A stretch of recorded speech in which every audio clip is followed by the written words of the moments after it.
Hey you guys, and welcome to my garden. If you would like the benefits of a raised bed without having to go through the effort and the expense of building a structure, then you might consider a raised row. Today I'm going to talk to you about the 4 ingredients we used to build this raised row, how we did it, and what we expect in this season and why we put it in this garden space.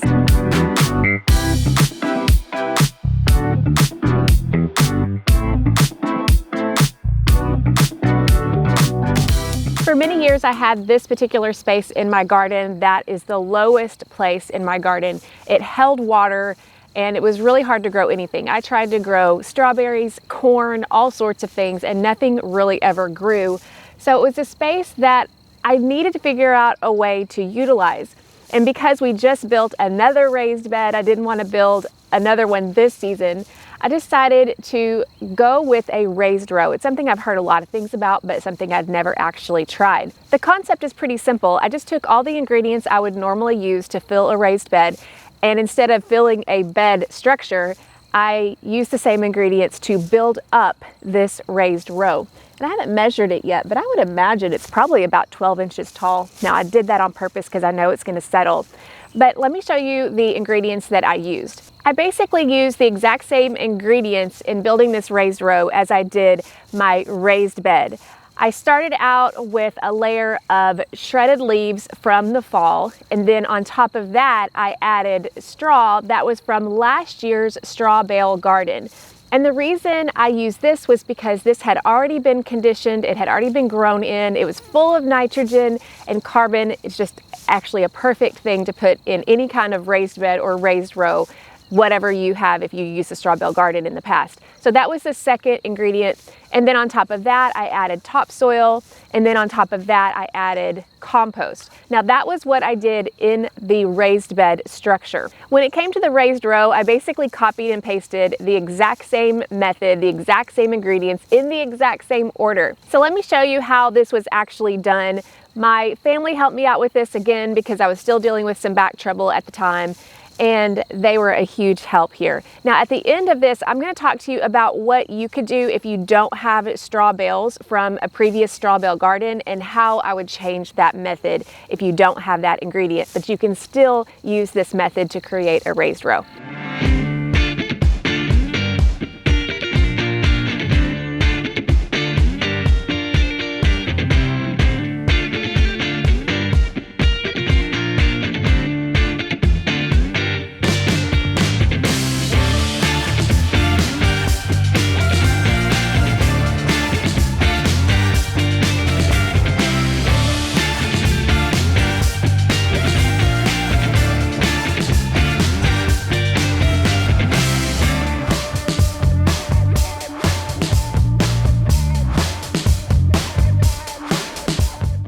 So that was it. That was how I made this raised row. After that, we planted, I think, 9 tomato plants here. One thing I did do as I planted these tomatoes is I made sure and watered a lot more when I filled the planting hole.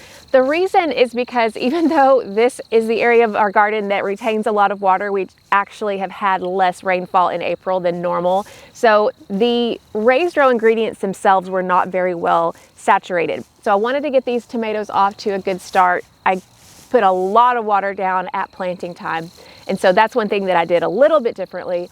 And that leads me to something that I think will be something I need to watch this year, is that because it doesn't have a structure, I do feel like because you have a lot more surface area here, there's a lot more opportunity for evaporation. I do need to watch for water and make sure that this stays saturated enough for growing the plants. Whereas that raised bed is going to have that structure that's going to have less evaporative surfaces, that would probably retain water a little bit better than this. So I definitely need to watch for that. The straw and the shredded leaves have moisture retaining properties, so that will help for sure, but it's something I definitely want to keep an eye on. I honestly have high expectations for the raised row. I do expect it to settle like all raised beds do. And this year I think that it will support these tomatoes very well. I do plan on companion planting rows of bush beans or like half high beans right along here. They have always paired well with tomatoes in the past, and usually they grow maybe 2-3 feet tall, and they'll use these supports to climb up, but not as tall as pole beans, so they shouldn't overtake the tomatoes. But this was actually a really good companion planting combination that I've used in several years past. So I think that's going to be actually a really good combination here. Okay, so what do you do if you don't have straw bales from the previous season to be able to use, whether you're filling your raised beds or in raised rows? I would recommend to still use straw, but I would change the order and put the straw on the bottom and put the fall shredded leaves on top of that. The shredded leaves in the fall have had a chance, hopefully, to compost down a little bit, break down a little bit over the winter time.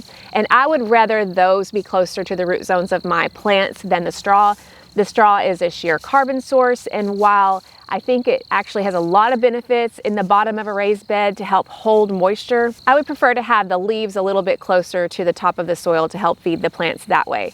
That's the only change I would make, and that's not based on any kind of scientific evidence or observation. So that's just what I would do if I didn't have already conditioned straw to add to a raised row or a raised bed. Raised row gardening is something I've always wanted to try, but I've never done it in the past. But if you have done it, I would love to hear your experience with it. What do you think of what I added here? Any cautions you have for me? Do you think it'll work? Put it in the comments. I would love to hear from you.